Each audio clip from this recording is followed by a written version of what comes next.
안녕하세요. 호주 브리즈번에 거주하고 있는 이승재입니다. 한국 나이로 38살이고요. 현재는 대형차 정비소를 운영하고 있습니다. 처음에는 워킹 홀리데이 비자를 통해서 오게 되었고,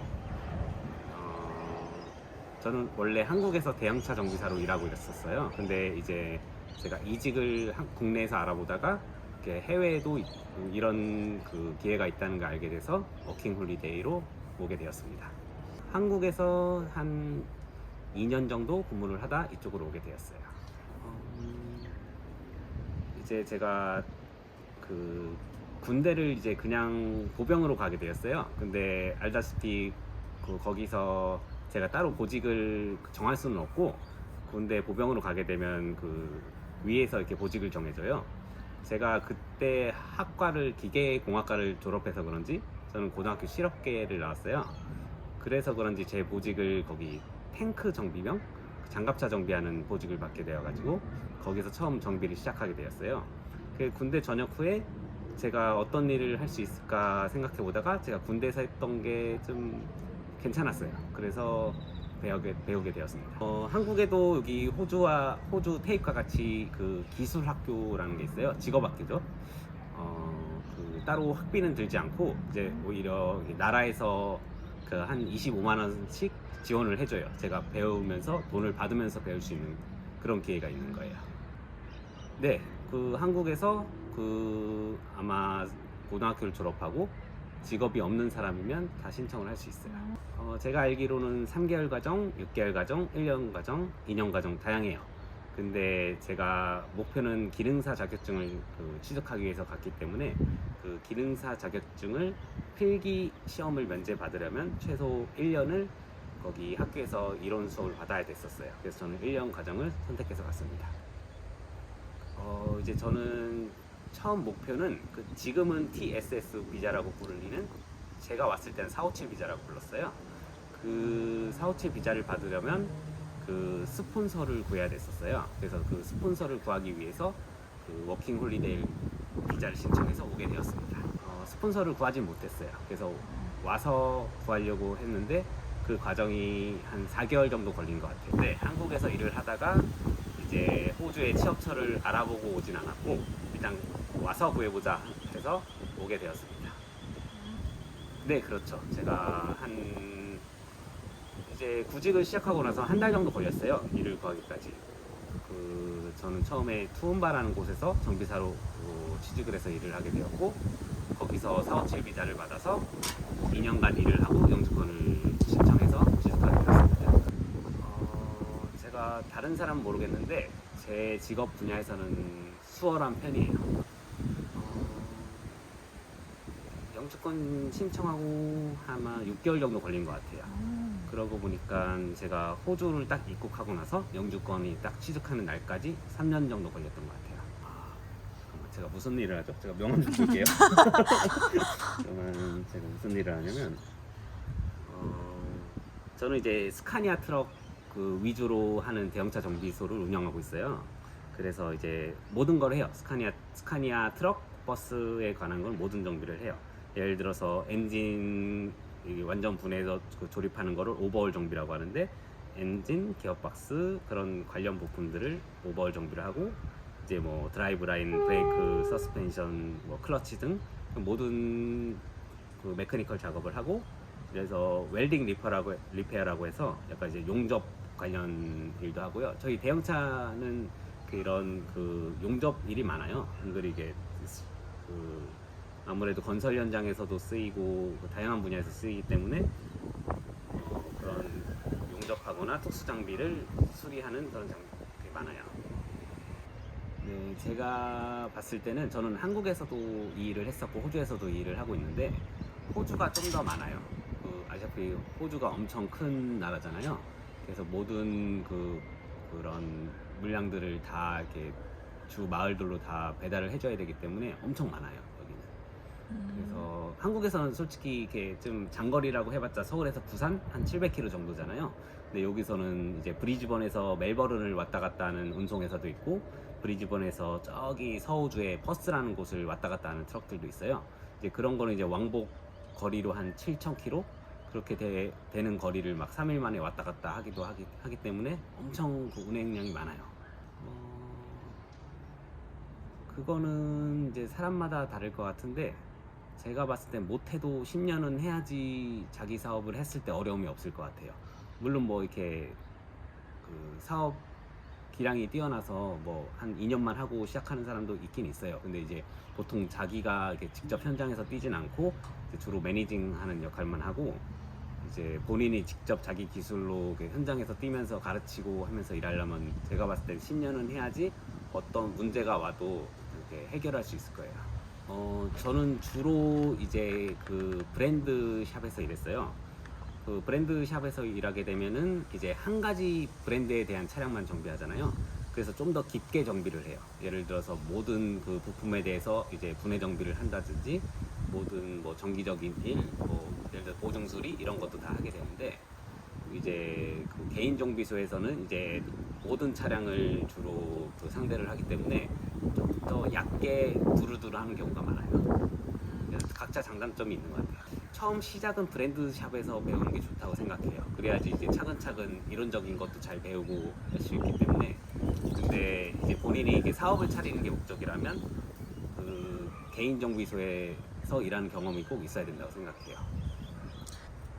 연봉에 대해서 다시 얘기해도 돼요? 저는 네. 좀 이거 얘기 듣고 그냥 좀 시작하는 사람이 많았으면 좋겠어서. 물론 10년 전 이야기지만 제가 시작할 때는 저는 26불로 시작을 했어요. 시간당. 이제 연봉 고치면 아마 6만 불 정도 될 거예요. 이제 그 상태에서 1년에 2불 정도씩 오른 것 같아요. 그래서 최종적으로 제가 회사를 그만두고 사업을 시작한 시기가 아마 2년 전인데, 나오기 당시에는 시급이 41.35불 정도 됐었던 것 같아요. 근데 이제 본인이 원하면은 이제 그거는 38시간 기준이에요. 그래서 38시간 기준으로 해가지고 저 연봉이 한 9만 불 정도 됐었던 것 같은데, 제 직업군이 아무래도 일이 너무 많다 보니까 본인이 원하면 얼마든지 이렇게 야근을 할 수가 있어요. 그래서 저는 그때 좀 돈 욕심이라고 해야 되나? 그 돈이 많이 필요했었어요. 왜냐면 제가 이제 집을 구입하려고 했었는데, 그 집을 구입하려면 연봉이 높을수록 그 대출을 많이 받을 수 있어요. 그래서 저는 심지어 주에 55시간 정도 일했었던 것 같아요. 심지어 60시간 일할 때도 있었어요. 그래서 그 집을 살 당시에는 그 수입이 한 13만 불? 한 한국 돈으로 1억 2천 정도 되나요? 그 정도 수입이 됐었어요. 제가 이게 이런 말을 하는 이유가 그 뭐 이렇게 막 돈 많이 번다 이런 소리를 하고 싶은 게 아니라, 제가 지금 그 사업을 해서 이렇게 하는 것보다는 그 정비사로 일할 때도 충분히 호주에서 살 때 굉장히 괜찮았어요. 혼자서 벌어서 뭐 집도 사고 충분히 취미 활동도 하면서 굉장히 한국보다 여기서 이렇게 만족스러운 삶을 살 수 있었어요. 제 생각에는 이게 사람을 상대하고 이렇게 말하는 거 좋아하는 사람보다는 이제 혼자서 이렇게 뭘 이렇게 만지작하는 걸 좋아하고 조용히 혼자서 일하는 걸 좋아하시는 분은 정비를 하면 좋을 것 같아요. 그래도 어떤 취향이 그건 장점이죠. 근데 어떤 취향의 사람이 자동차 정비를 하면 좋겠다는 거는, 약간 이렇게 혼자서 뭘 오랫동안 하는 걸, 조용히 하는 걸 좋아하는 사람들, 그러니까 노래 들으면서 뭘 오랫동안 작업을 하거나 아니면 라디오를 들으면서 혼자서 이렇게 조용히 작업하는 걸 좋아하는 사람이 맞을 것 같아요. 왜냐면 예를 들어서 저희가 이제 엔진 오버홀이라는 작업이 있어요. 그런 거는 길게 할 때는 80시간까지 작업을 해요. 뭐 하루에 8시간씩 일하면 열흘을 그 작업을 하는 거죠. 이제 이렇게 말을 되게 좋아하고 사람 만나는 걸 좋아하는 사람은 안 맞을 수도 있어요, 굉장히. 근데 저는 이렇게 물론 사람 만나는 거 좋아하지만 평소에는 이렇게 조용히 혼자서 뭘 하는 걸 좋아하는 편이에요. 그래서 저는 굉장히 잘 맞았어요. 네, 굉장히 부적직업군이에요. 저희 회사에서도 사람 구하는데 굉장히 힘들었고, 제가 이게 주위 사람들 보면은 주위 그 정비소를 운영하는 친구들이 많아요. 그 친구들 보면은 다 이게 사람이 없어서 또 사람 구하는데 굉장히 고생을 많이 하고 있어요. 네, 저희 회사는요, 회사 이름이 JG 트럭 리페어스예요. 그 위치는 이제 이스위치 동쪽에 위치해 있고요. 코스트코에서 3분 거리예요. 그리고 여기 브리즈번 시티 내에서도 30분 거리니까 굉장히 시티에 근접해 있다고 할 수 있어요. 그래서 충분히 그 시티 근처에 사시면서 저희 회사에서 근무할 수 있는 거죠. 그리고 저희 회사는 제가 아무래도 이게 스카니아라는 그 트럭 회사에서 그 스페셜리스트로 10년 이상 근무했기 때문에 저희는 굉장히 깊게 정비를 해요. 혹시나 이렇게 조금 더 이렇게 배움에 대한 열망이 있으시다면 저희 회사는 그 모든 걸 깊게 정비를 해요. 예를 들어서 엔진도 모든 그 부품을 다 분해해서 조립하고 소모품을 교환하는, 이거는 이제 정비 기술 단계가 굉장히 높아야지 할 수 있는 작업이거든요. 근데 그런 모든 작업을 해요. 그래서 막 혹시나 이렇게 많이 배우고 싶다, 나중에 자기도 이제 자기 사업에 꿈이 있다 생각하시는 분들이 있다면은 여기 호주에서 근무하시면서도 제가 많은 이렇게 기술에 대해서도 많이 지도를 해드릴 수 있어요. 가장 뿌듯할 때는 그 예를 들어서 손님이 그 다른 정비소를 여러 군데 이미 다 방문을 해서 수리를 못한 문제가 있었는데 저희 회사를 와가지고 그 제가 문제를 잘 찾아서 정비를 잘 한다면은 문제를 잘 해결하면 굉장히 뿌듯한 것 같아요. 그리고 힘들 때.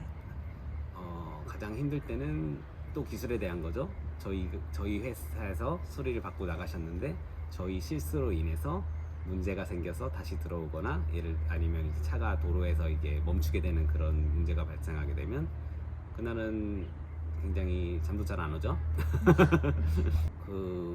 할 수 있어요. 근데 완전 못하면 안 돼요. 제가 봤을 때는 그래도 영어 잘하는 사람과 기술 좋은 사람 선택하라면 저는 영어 못해도 기술 좋은 사람을 저희는 구직을 할 거예요. 구인을 할 거예요. 제 당시에도 제 경험상에도 제가 영어를 잘해서 여기서 적응을 잘한 것보다는 이미 한국에서 잘 그 기술을 많이 배우고 왔기 때문에 여기서 잘 적응할 수 있었어요. 마지막으로 드리고 싶은 말씀은 대형차 정비사가 되게 생소해서 잘 모르시는 분들이 많으세요. 근데 이제 자동차 정비를 시작하려는 분들 중에 대형차 정비도 한번 생각해 보셨으면 좋겠어요. 그만큼 그 매력적이고 괜찮은 직업이에요. 근데 이게 제가 생각했을 때는 꼭 호주에서 학교를 다니지 않아도 돼요. 저도 그래갖고 한국에 굉장히 좋은 시스템이 있어요. 한국에도 이제 직업 그 훈련을 하는 학교들이 많은데 심지어 이게 1년간 돈을 받으면서 한 달에 25만 원 정도 지원을 받으면서 교육을 받을 수가 있어요. 그렇게 처음에 시작을 해서 한국에서 충분히 경력을 쌓고 여기를 오시면은 이제 많이 도움이 되실 거예요. 한국에서 아마 한 3년에서 5년 정도 경력을 쌓으시면은 한국과 호주가 기술 FTA가 맺어 있어요. 그래서 한국 경력으로도 여기서 경력을 인정받아서 영주권을 신청할 수 있으세요. 꼭 호주에서 학교를 다니지 않으셔도 한국에서 시작하셔서 경력을 쌓고 오시는 게 제일 가장 좋은 방법인 것 같아요. 네, 감사합니다. 와, 고생 많으셨습니다.